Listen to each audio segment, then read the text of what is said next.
자, 해외 선물 가이드 시간입니다. SC 글로벌 센터 김선규 소장과 함께 이야기 나눠보겠습니다. 어서 오세요. 네, 안녕하세요. 네, 안녕하세요. 자, 최근 미국 증시나 뭐 글로벌 증시의 그 변동 장세를 경험하면서 문득 이런 생각이 들었어요. 변동성이 커지다 보니까 거래량은 엄청 폭증을 했고, 그럼 여기서 돈 버는 거 누구냐?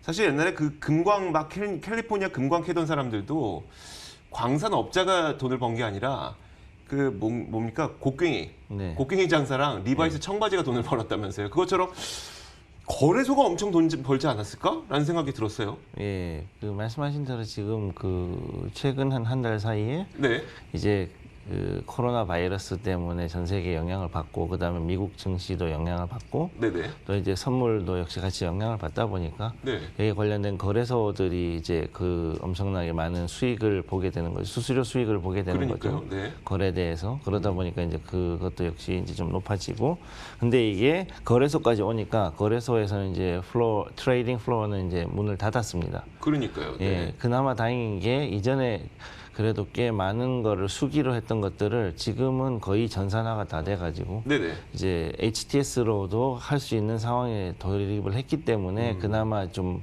피해가 줄어드는 거지. 원래 이제 옛날 방식을 고수했으면 아마 진짜 그럼요. 거래소가 문 닫는 사태가 벌어졌을 거예요. 그러니까요. 미국에는 제가 알기로는 거래소가 13개인가 14개인가 있는 걸로 알고 있어요. 근데 그 가운데 우리가 실제 거래를 할 수 있는 상장된 거래소가 그러면 미국에 몇 개가 있는 거죠? 현재 우리가 볼 수 있는 건 2개 있습니다. 2개 정도? 네. 2개 정도의 거래소는 우리가 실제 거래도 할 수 있다는, 네. 주식 투자처럼 할 수 있다는 건데. 좋습니다. 말씀하셨던 것처럼 플로어는 닫았어요. 객장은 닫았지만 어쨌든 모든 것이 온라인과 전산화되어 있기 때문에 그들은 돈을 확실히 많이 벌었겠죠. 네, 그렇죠. 네. 일단 그 부분은 큰 문제는 없을 거라고 저는 보고 있는데 네네.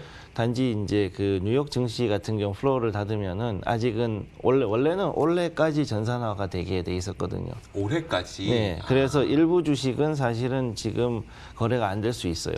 그 부분들이. 네. 그래서 그 부분은 약간 피해를 볼 수 있는데 제가 볼 때 그래도 90% 이상은 지금 전산화가 끝났기 때문에 네네. 거의 대부분 주식은 되는데 일부 이제 운이 안 좋으신 분들은 거기에 물리실 수 있죠. 우리나라에는 근데 거의 흔치 않을 것 같고요. 우리나라는 이미 전산화가 다 끝나 네네. 있고요. 네. 그다음에 나스닥은 전혀 거기에 걸릴 게 없으니까 네네. 그건 상관없습니다.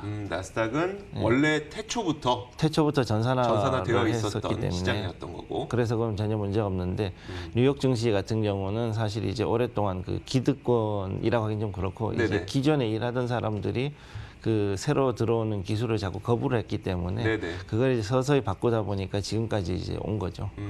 아마 이번에 급속하게 전산화가 이루어지면서 아마 뉴욕 증시도 뉴욕 증권거래소도 분명히 이제 완전히 전산화를 이루게 될 거라고 봅니다.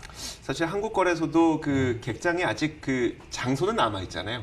그렇죠. 장소 남아 있고 이제 견학용으로 쓰던 예. 그렇게 장소를 쓰고 있었는데 뉴욕 증시도 아마 좀 그런 상태인 것 같습니다. 네. 상장되어 있는 거래소가 아마 CME 그룹, CME 상품 거래소, 그다음에 네. ICE 거래소일 텐데 네. 좀 이 두 곳 간의 차이를 좀 알려주시면요. 원래 CME 그룹은 이제 시카고 선물 거래소, 네네. 상품 거래소라 상업 거래소라 그러기도 하고 상품 거래소 그러기도 하는데 CME 그룹은 원래 처음에 시작할 때 어떻게 했냐면은 달걀하고 버터 가지고 선물을 시작했어요 처음에. 예. 옛날에요? 아주 옛날에 150년 더 됐죠. 네네. 그때 당시에 이제 그랬었는데 제가 이제 학교 다닐 때는 거기 가끔씩 종종 이제 견학 겸 이런저런 이유로 종종 갔었어요.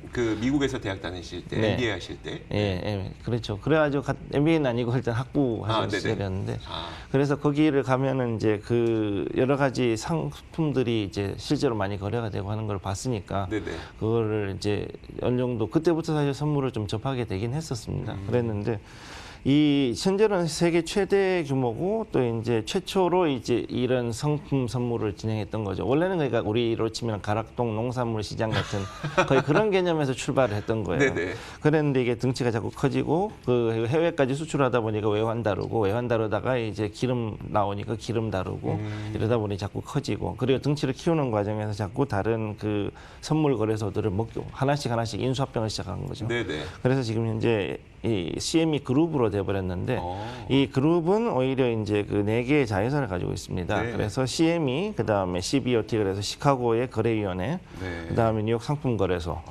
그다음에 코맥스 그래가지고 미국 전미 상품 거래소가 있거든요. 네네. 그리고 여기 같은 경우는 이제 완전히 딱 그 틀이 오래돼 있으니까 잡혀 있어가지고 대표적인 장내 선물 시장으로 돼버려가지고 네네. 그 대량 대규모 거래에 대한 신고제, 쉽게 얘기해서 우리는 바스켓 매매라 그런 거 있잖아요. 네네. 그 그런 장외에서 거는, 하는, 예, 네, 바스켓- 시간외에서 하는 거. 예, 시간에서 하는 바스켓 매매라든가 네네. 아니면은 한 번에 이제 얼마 이상의 대량의 그 대단위가 들어갈 경우에는 그거를 반드시 어느 창구에서 나갔는지를 신고를 하고 가게 돼 있거든요. 네네. 예, 그런 거 제도가 딱 잡혀 있어요.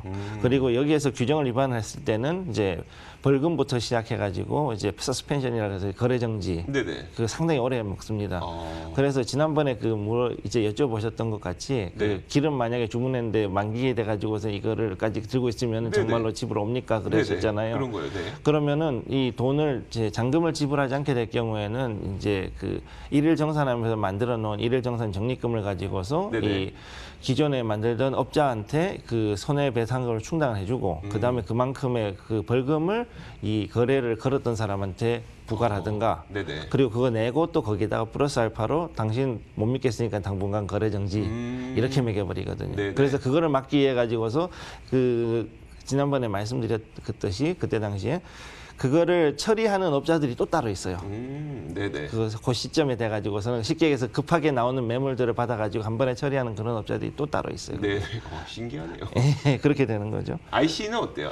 IC는 원래 이제 런던에서 시작했던 거고 네네. 런던 상품 거래소에서 이걸 하던 건데 여기는 그 뭐냐 시티 오브 런던이 특징상 네. 그 치외 법권이거든요. 거기는 아무도 못 건드려요. 그것도 영장이 있어도 못 들어가요 함부로. 네. 그러다 보니까 여기에서 이제 그 헤지 펀드들이라든가 각종 그 작전 세력들 유럽의 작전 세력들이 거기서 여러 가지 그 장난을 많이 쳤었어요. 네네. 지금도 현재 그렇게 하고 있고 이전에 그 뭐 조지 소로스라든가 이런 사람들이 파운드와 폭락 주도했던 게 이 시장에서 그런 걸 했었던 거고 네.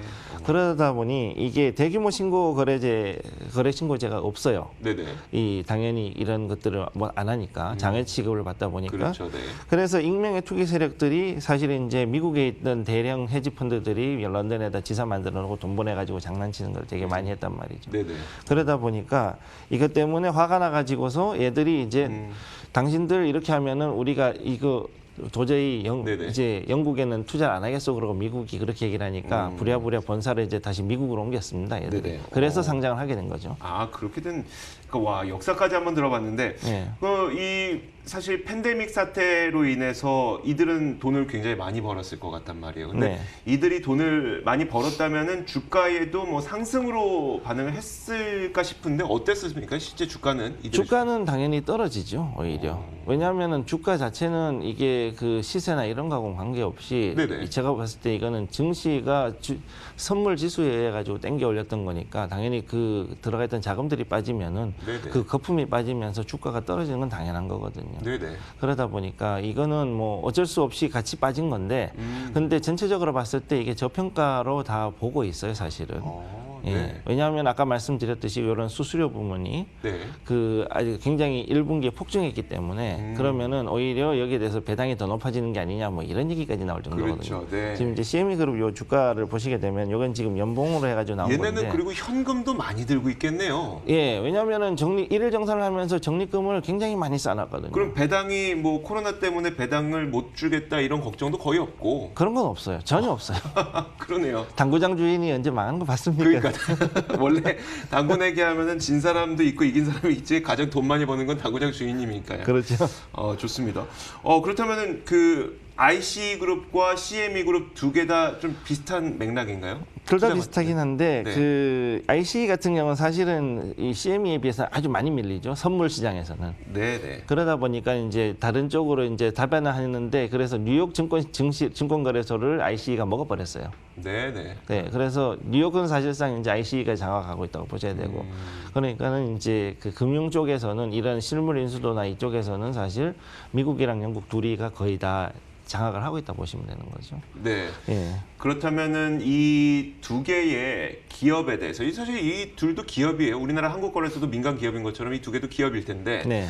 이 기업 두 가지 기업에 대한 투자 의견을 한번 여쭤보면 어떻게 말씀하시겠어요? 글쎄요, 이게 사실 제가 선물 가이드를 가지고 이 증시에 대한 얘기를 하기는 좀 그런데 네네. 1분기에는 굉장히 수익은 좋아질 걸로 저는 보고 있거든요. 네네. 일단 지금 아까 이제 잠깐 나온 주가 차트를 제가 보여드리면은 요거 이제 일단은 지금은 떨어져 있지만은 네. 전체적으로 저평가돼 있다는 의견을 다 받고 있습니다. 네네. 그리고 이제 제가 요 가져온 자료를 보시면 요거 이제 연봉으로 나온 거거든요. 네. 그러니까 여기에 보시면 밑에 이제 여러 가지 그 지표들이 있는데 네. 여기서 보시게 되면 영업이익은 일단 CME 그룹은 올라갔고 주당 순이익률은 조금 줄어드는 걸 볼 수 있어요. 네네.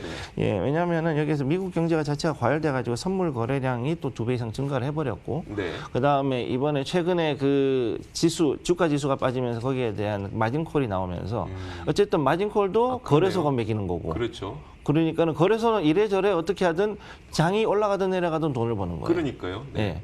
그럼 마진콜 메꾸는 거는 그것도 이제 뭐 다른 증권업체한테서 돈 받으면 되는 거고 그렇죠, 네. 그렇게 받아가지고 들어가고 수수료는 수수료대로 챙기고 이러다 보니까 이거는 계속 올라가는 거죠. 예, 그래서 1분기 같은 경우에 대량 선물 매도라든가 이 공매도 때문에 수수료는 많이 수수료 수입이 엄청 증가할 거고 그러면은 5월달 즉 한 4월, 5월 정도 돼가지고 1분기 실적이 발표되고 나면은 상당히 그 큰 수익을 볼 거라고 저는 보고 있습니다. 네. 그래서 대충 한 10% 이상의 배당금을 지급할 수 있다라는 의견이 나올 정도로 10% 이상. 평소에 대비해서 10% 이상 배당금을 지급할 수 있다. 와. 평소 대비해서 10% 정도니까. 평소 대비해서 10% 이상을 더. 예. 그러면 상당히 이쪽에서는 좀 높은 거죠. 그러니까요. 예. 그래서 이런 부분이 지금 나오고 있고 IC 같은 경우도 역시 똑같은 얘기가 나옵니다. IC도 이제 지금은 당연히 주가가 지수는 떨어졌지만 네네. 역시 저평가로 돼 있고 그 다음에 이제 여기 제가 가져온 자료 보시면은 2016년 11월 달에 스플릿 그러니까는 액면 불안을 했습니다. 이때 네네. 당시에. 그래가지고 여기에 줄어든 것인데 그럼에도 불구하고 여전히 좀 올라가는 모습을 좀 보여주고 있었단 말이죠. 네네. 그러면 이렇게 봤을 때는 이 자체 IC 그룹이 지금 뉴욕 증권거래소를 가지고 있기 때문에 네네. 증권거래소에서 나오는 그 수수료 거래 수수료가 굉장히 큰 이익을 차지하고 있고 네네. 그다음 또 2017년 이래 즉 쉽게 해서 트럼프가 취임한 이래로 그 거래량 자체가 그 2배 이상 뛰었습니다. 네네. 증권 자체가 그 거래량이 2배 이상 뛰었기 때문에 거기에 맞춰가지고 주가 지수도 그만큼 올라간 거거든요. 네. 그러다 보니까 여기에 대해서 배당금하고 영업이익이 같이 뛰어버렸습니다. 네네. 예, 그래서 요 같은 경우에는 이제 1분기 증시 폭락하고 그다음에 장외 선물 거래 이런 것까지 다 해가지고 했을 때는 오히려 IC 그룹한테는 더 기회가 되는 거죠. 그러니까요. 예. 그러니까 이 거래소들이 우리하고 생각하는 건 좀 다른 것이 얘들도 지금 자신들이 자기들 주식을 상장을 했다라는 거 아닙니까? 그렇죠. 네. 예, 그러니까는 이게 굉장히 그 놀라우는 거죠. 우리가 생각할 때 이게 그 보통 비상장이나 아니면 국영으로 해가지고서 그렇죠. 그 국영 뭐라 그럴까 국유 기업으로 돈을 국유는 아니지만 뭔가 그런 성격을 띠고 있는 그런 네. 성격을 띠게 마련인데 얘들이 이걸 철저히 시장에다 맡겨놨다는 게 다른 겁니다. 알겠습니다. 저희가 워낙 그 코로나19 팬데믹 사태로 인해서 시장 변동성이 커지다 보니까 그 가운데서 거래소는 좀 돈을 벌 것 같은데 거래소의 전망은 어떤가 싶어서 한번 살펴봤습니다. SC 글로벌 센터 김선규 소장과 함께 이야기 나눠봤습니다. 고맙습니다. 네, 감사합니다.